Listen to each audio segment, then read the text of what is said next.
This is our seventh topic of the ancient history. Pre Maurya dynasty या फिर इसे Magadh dynasty भी कहते हैं. तो बहुत ज़्यादा इंपॉर्टेंट टॉपिक नहीं माना जाता बच्चों के हिसाब से, बट एक्चुअल में इंपॉर्टेंट है बिकॉज क्वेश्चन यहाँ से एंशियंट हिस्ट्री में ज़रूर आते हैं. आप क्या क्या टॉपिक करके जाते हैं एक बार समझ लीजिए. आप इंडस सिविलाइजेशन कर लेते होंगे, ठीक है, फिर आप मौर्य साम्राज्य कर लेते होंगे, उसके बाद आप गुप्ता कर लेते होंगे ना, गुप्त जिसे बोलते हैं हिंदी में. तो ये तीन करके आपको लगता है कि आप एंशियंट के ऊपर महारत हासिल कर चुके हैं, बट एक्चुअल में प्री मौर्य और पोस्ट मौर्य डायनेस्टी भी बहुत इंपॉर्टेंट. एग्जाम में क्वेश्चन यहाँ से जरूर जरूर आते हैं. ठीक है, तो आज हम इस टॉपिक को क्लियर कर लेंगे ताकि कभी भी आपको कोई भी एग्जामिनेशन में कभी दिक्कत ना हो. स्टार्ट करते हैं.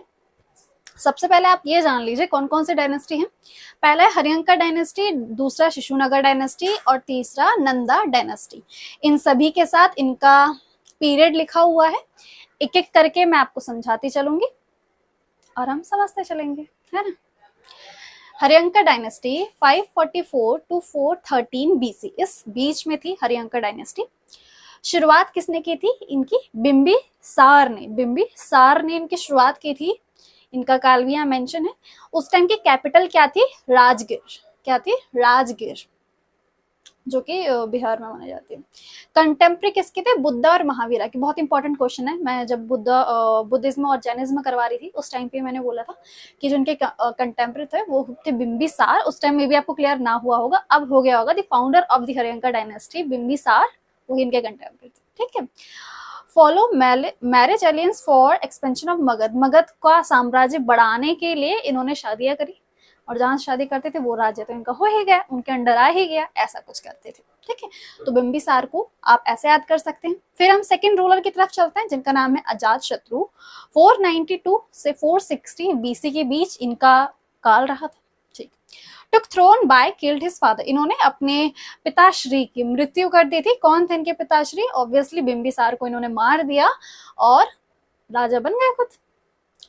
फर्स्ट बुद्धिस्ट काउंसिल, जो पहली बुद्धिस्ट काउंसिल हुई थी जो कि राजगीर में हुई थी, जो कि मैंने आपको बुद्धिज्म वाली वीडियो में भी समझाया हुआ है. ठीक है, वो राजगीर में हुई थी, तो वो उन्हीं के टाइम पे हुई थी. और won war against Kosala and Vaishali. और वैशाली और कौशला वाला जो एरिया है वहां पे भी इन्होंने लड़ाई करके, वॉर करके उस हिस्से को जीत लिया था और अपने अंडर ले लिया था. ठीक है. थर्ड रूलर कौन थे? उदयन. बहुत इंपॉर्टेंट, यहाँ से क्वेश्चन जरूर देखने को मिलता है. ठीक है, उदयन 460 बीसी से 440 बीसी तक इनको एज अ उदय भद्रा भी नाम दिया गया है.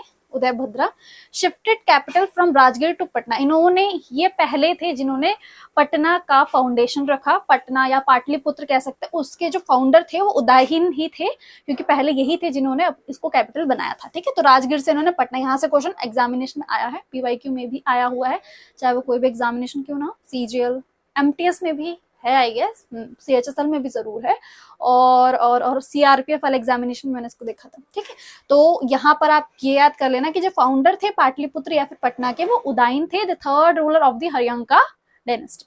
क्लियर? ठीक है. और इसके बाद भी दो राजा आए थे, अनिरुद्ध और मोंडा. ये इतने फेमस नहीं हुए थे, जैसे मैंने आपके नाम के लिए बता दी. यहाँ से क्वेश्चन कभी भी नहीं आए और ना कभी आने के चांस है. बहुत कुछ भी नहीं किया इन्होंने, फालतू थे, ऐसी थी मतलब. एंड लास्ट रूलर जो थे वो थे नागा दशक. ठीक है, मैंने लास्ट रूलर भी आपको बता दिया, ये आपके नागा दशक थे. ठीक है, अब हम चलते सेकंड वाले की तरफ, शिशुनगर डायनेस्टी, जो की थी 413 से 343 बीसी. मैंने इसको 343 ना, मेरे को याद नहीं रहता, 7 का क्यूब 343 होता है ना, तो शिशुनगर से 7 का क्यूब 343 तक रहे थे, ऐसा करके कुछ आपके दिमाग में रह जाए तो. फाउंडर थे शिशुनगा ही थे, इसीलिए इसका नाम शिशुनगा डायनेस्टी रखा गया. सिंपल. 413 से 395 बीसी तक इनका साम्राज्य या फिर काल माना जाता है. ये क्या थे? जो मैंने आपको बोला कि लास्ट रूलर थे नागा दशक, उन्हीं के मिनिस्टर थे शिशुनगा. उन्होंने ही नए एम्पायर की शुरुआत की थी, डायनेस्टी की शुरुआत की थी. इन्होंने शिफ्ट किया था कैपिटल को मगध से वैशाली. तो पहले मगध इनकी कैपिटल थी, फिर उसके बाद उन्होंने शिफ्ट करके उसे वैशाली बना लिया. और इन्होंने जो अवंती वाला एरिया है, अवंती वाला एरिया हमने महाजनपद में पढ़ा था, अवंती वाला एरिया जो है इन्होंने इसको अपने अंडर ले लिया था, उसके ऊपर जीत हासिल कर ली थी. कालाशोका, जो कि बेटे थे शिशुनगा के ही बेटे थे कालाशोका. इन्हीं के टाइम पे सेकंड बुद्धिस्ट काउंसिल हुई थी, जो कि वैशाली में हुई थी. समझ आया आपको? जैसे मगध से वैशाली हुई तो इनकी भी वैशाली ही थी, तो सेकंड बुद्धिस्ट काउंसिल भी वैशाली में ही हुई.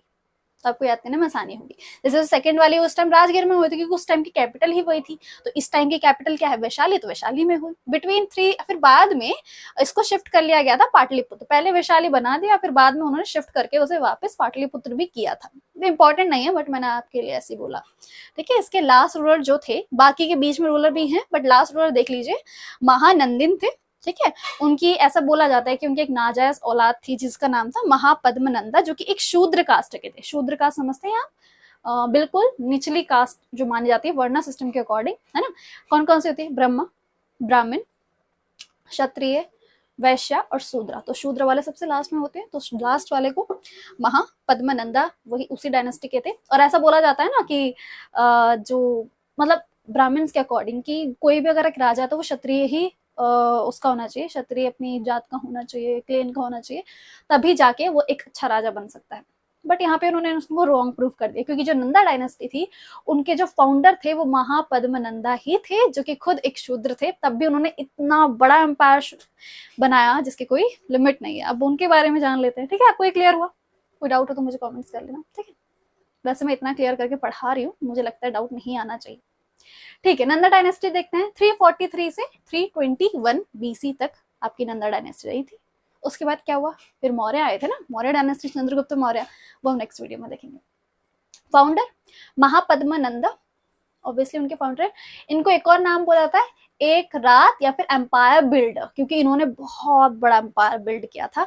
एक रात का मतलब होता है, एक रात का मतलब जो कि अकेला, मतलब कि खुद ही मुखिया है पूरी जगह का, उसको एक रात बोलते हैं, तो उनको ये नाम दिया गया था, ठीक है।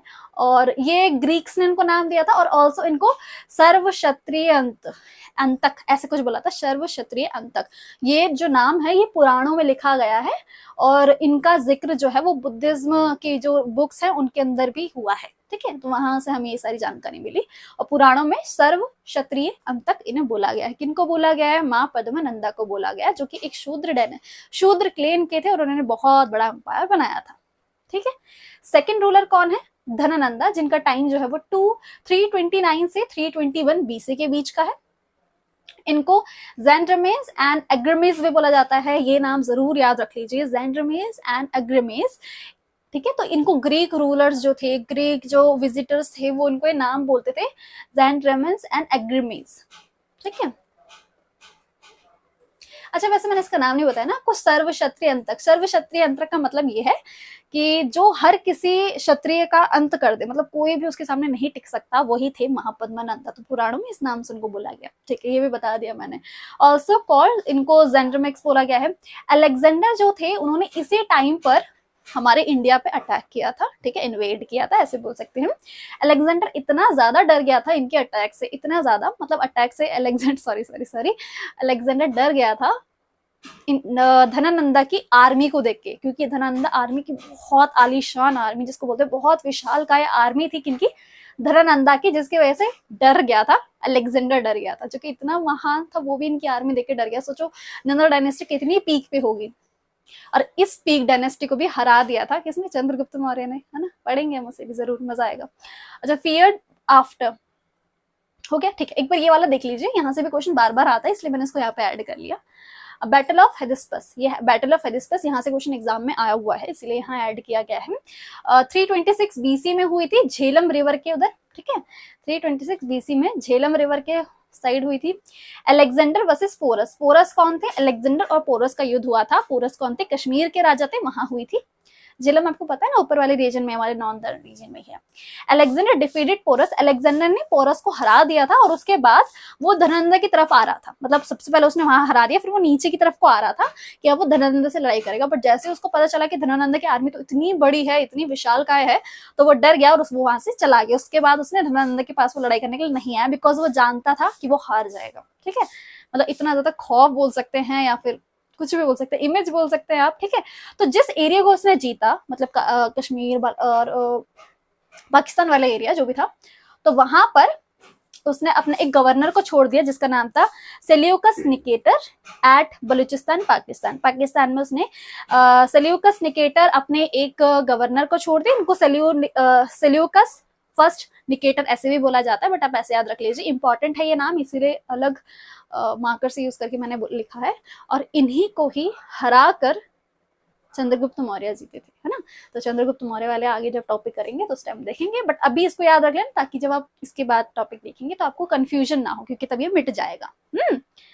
तो दिस इज, यही था आपका प्री मौर्य डायनेस्टी, जिसका आप इतना बड़ा खौफ बनाते हैं, बट इतने में ही मैंने माइंड अप कर दिया। मुझे लगता नहीं है कि मैंने थोड़ा सा भी आपको डाउट दिया हो कि मैम ये वाला समझ नहीं आया। ठीक है, इसके अलावा कोई भी डाउट हो तो कमेंट्स ओपन है, जरूर जाइए। इसका अगर आपको पीडीएफ चाहिए उसकी टेंशन मत लीजिए, जाइए टेलीग्राम ज्वाइन कीजिए, वहां आपको पीडीएफ अवेलेबल हो जाएगा। That's it for today's video, see you in the next one, bye bye.